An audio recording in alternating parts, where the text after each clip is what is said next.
भाजप हे फक्त प्रादेशिक पक्षांसाठीच धोक्याची घंटा नाही आहे, तर ते संपूर्ण देश, संविधान आणि या देशाची लोकशाही याच्यासाठी सुद्धा ती एक धोक्याची घंटा आहे. आपण पाहिलं असेल की 2023 साली नड्डाजींनी म्हटलं होतं की 2024 नंतर या देशामध्ये प्रादेशिक पक्ष अस्तित्वात राहणार नाही. जे प्रादेशिक पक्ष बीजेपीच्या नादाला लागले, मग अकाली दल असेल, शिवसेना असेल, असे अनेक पक्ष जे आहे, खालती AIADMK असेल, ते संपले. त्यांनी स्वतः जवळ घेऊन संपवलं. तर या देशाची विविधता, या देशामध्ये असलेली भाषिक विविधता, प्रांतिक विविधता, क्षेत्रीय विविधता, धर्माची विविधता आणि अनेक विविधता, या विविधतेच्या अस्मितेचं प्रतीक आहे.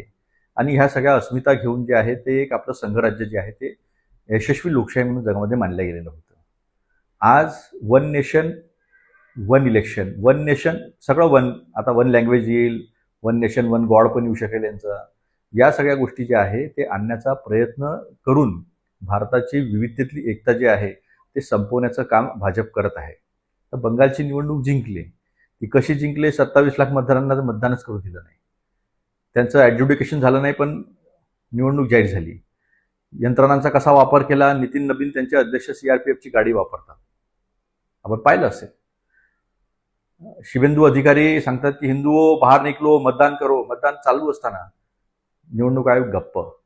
आसाममध्ये ज्या पद्धतीनं डिलिमिटेशन केलं, परिसीमन केलं, म्हणजे 2 मतदारसंघाच्या मदत बदलतात तिसरा चौथा मतदारसंघ, अशा पद्धतीच्या सगळ्या कुरघोड्या लोकशाहीवर करत असताना सगळ्या संस्था गप्प आहेत आणि भाजपला वाटतं की हा आमचा लोकांनी केलेला विजय आहे.